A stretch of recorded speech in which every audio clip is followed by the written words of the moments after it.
Welcome to Balance of Economy. Before we break down the data, please note that this is market research for educational and informational purposes only and does not constitute financial advice or a recommendation to buy or sell any asset. Let's look at the numbers. Imagine a company delivering a mathematically flawless $81.62 billion in revenue. Which is just an unbelievable figure. Right. I mean, beating every possible market expectation by billions, and the immediate response from the market is to just hit the brakes. Yeah, the stock just stalls out completely. Exactly. And that is exactly what just happened to NVIDIA following their Q1 fiscal 2027 earnings report. For the past 3 years, the whole tech sector has basically operated under one directive, which is buy hardware. Yeah, buy GPUs as fast as you can. Right, and that mandate vacuumed up hundreds of billions of dollars in hyperscaler capital expenditures. It turned NVIDIA into literally the most valuable corporation on Earth. Wow. But we are taking a deep dive today because, well, the market is hitting a physical and economic wall. We really are. We're looking at the absolute boundaries of structural limitation here. Yeah. The AI applications that you use every single day, they're actively rewriting the global hardware landscape. And the financial metrics are, they're finally reflecting the physical constraints of computing. Which is why you, the listener, really need to care about this. We are breaking down a multi-billion-dollar shockwave here. A shockwave that is actively challenging NVIDIA's monopoly. The foundation is shifting right under our feet. And, the phenomenon of an $81.62 billion flawless quarter triggering a warning light for an absolute monopoly. It's wild to even say that out loud. Right. But this raises an important question. Why does a flawless earnings report trigger a warning light for a monopoly? Well, to understand why they're suddenly vulnerable, we have to define the two phases of AI computing. We're moving from the first phase to the second phase right now. Exactly. We have to separate the life cycle of AI into two distinct things. There's training, and then there's inference. So phase one is training. Right. Training has been the whole narrative for the last few years. Training a large language model like a GPT-5 or Gemini is this brute force computational process. It's just massive raw compute. Massive. It's a one-time, highly capital-intensive infrastructure build. A hyperscaler buys tens of thousands of high-margin GPUs, chains them all together, and just runs them at 100% capacity for months. Just to calculate the foundational parameters. Exactly. And NVIDIA's Blackwell and Hopper architectures, locked in by their CUTA software moat, they completely monopolize that specific brute force phase. Okay, let's unpack this with an analogy so we can really picture it. Sure. Training is like building a massive billion-dollar factory. Right. Yeah. Huge upfront cost. Exactly. Staggering capital, raw materials, heavy machinery. But once the factory is built, you enter the second phase, which is inference. Inference is the daily operational reality of having to pay the electricity, the maintenance, and, the shipping costs to actually run that factory. That is a perfect way to look at it. Because if producing one single widget on the assembly line costs too much in daily power and logistics, the magnificent billion-dollar factory just isn't viable. It's a paperweight. Right. And that illustrates the structural shift we're seeing in the data. Inference is the execution phase. Yeah. Is every time you ask ChatGPT a question or a phone uses local processing to crop an image. Right. And 2026 is the historical moment here. This is the exact inflection point where global spending on AI inference accelerators officially surpasses the money being spent on training hardware. That's a massive flip. It is. We are looking at a market expanding toward $253 billion by 2030, and the metrics for success in this new inference market are entirely different. Yeah, the brute force power suddenly becomes a liability when you transition to inference. Right, because you're serving hundreds of millions of users concurrently now. This is what the industry calls the cost per token problem. Cost per token problem. Yes. Running an AI factory every day doesn't need monolithic raw compute. It requires ultra-low latency and maximum cost efficiency. Running AI concurrently for millions of users on general-purpose hardware is, frankly, financially unsustainable. Which brings us to the actual physical bottleneck, right? Because inference is all about reducing daily operational costs. So the war isn't about the main processing engine anymore. No, it's about the pipes feeding that engine. Right. The memory bottleneck is redefining everything. Large models need massive high-bandwidth memory, or HBM, to keep the parameters accessible. Because if the pipe is narrow... If the pipe is narrow, the chip just sits idle. And an idle chip in a hyperscale data center is still drawing expensive electricity. You're wasting power while waiting for data.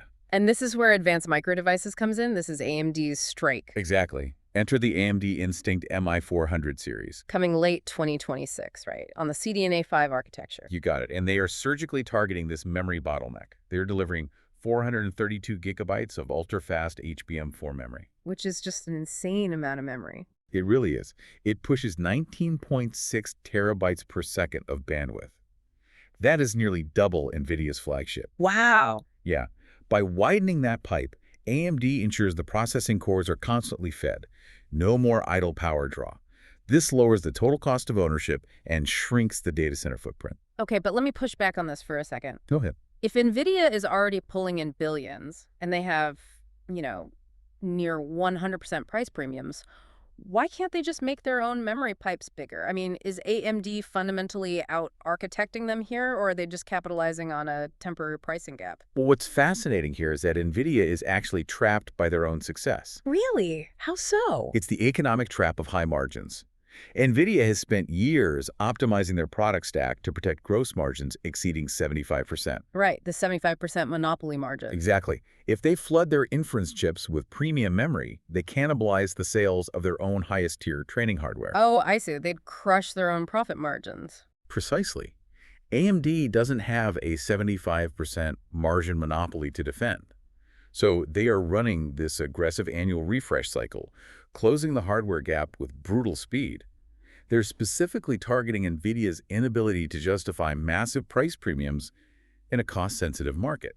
Okay, so AMD is attacking from the commercial hardware front, but the pressure on NVIDIA is also coming from their own biggest customers. Oh, absolutely. The hyperscalers? Right, the massive cloud providers. They're realizing they can bypass these hardware vendors entirely to save money. It's an internal rebellion. You look at Google Cloud Next 26.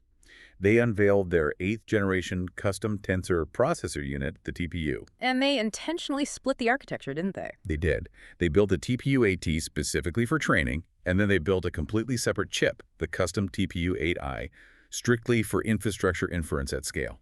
Okay, let's tie this to the agentic era, because that's what this custom silicon is really built for. Right, AI isn't just sitting there waiting for you to type a prompt anymore. Right, it's autonomous now. Exactly. We are entering an era of autonomous AI agents running complex, multi-step background workflows.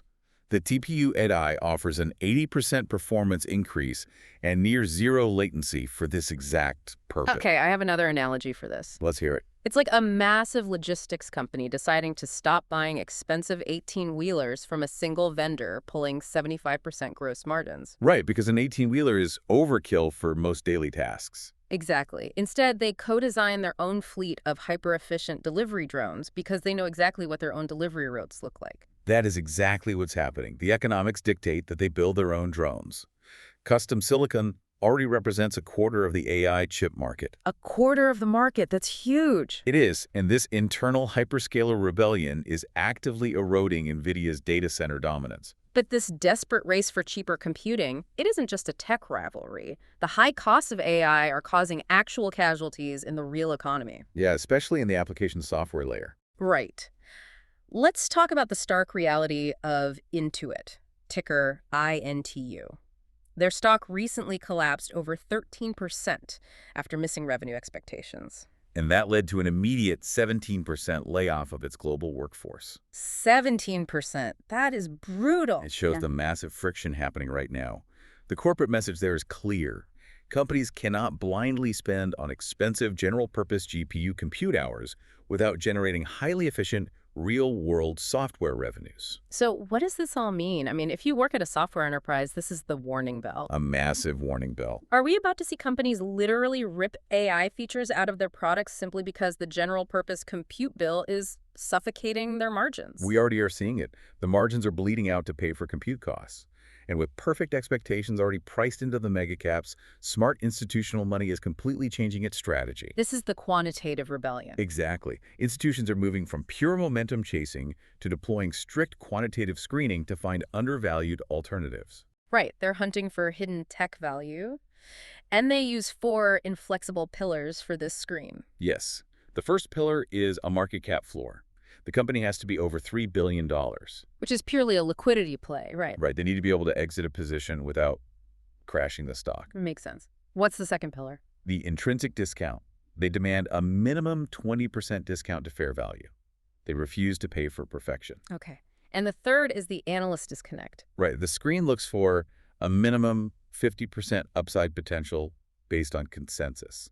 They want companies whose future cash flows are visible to analysts but ignored by retail investors. And the final pillar is balance sheet resilience. They need a health score greater than 2.5 out of 5. Because cash flow is oxygen right now. You need a strong balance sheet to survive this transition. And the textbook example of a company surviving this screen is Pegasystems, ticker Pega. Yes, Pega is fascinating. They're trading at just 11.7 times forward earnings. But they have 75% gross margins in enterprise automation. Here's where it gets really interesting. Wall Street isn't abandoning the AI build-out at all. They are just applying old-school, rigid value investing rules to the tech sector to find defensive plays. That's spot on. They just want the boring, profitable picks and shovels of the inference era. Yeah. If we connect this to the bigger picture, the virtual economy of AI is finally being grounded by the cold parameters of physical execution. Physical limits always win. Always. When perfection is priced in, even historic corporate achievements can't move markets. NVIDIA's monopoly is in serious danger here. The tracks for the AI future are being relayed, and the only question is who will own the physical lines. In a market this split, you are either a momentum chaser or a value protector. I'm tracking both in real time. If you want to see which side of history wins, subscribe to Balance of Economy. I'll see you in the next briefing. Stay sharp and stay informed.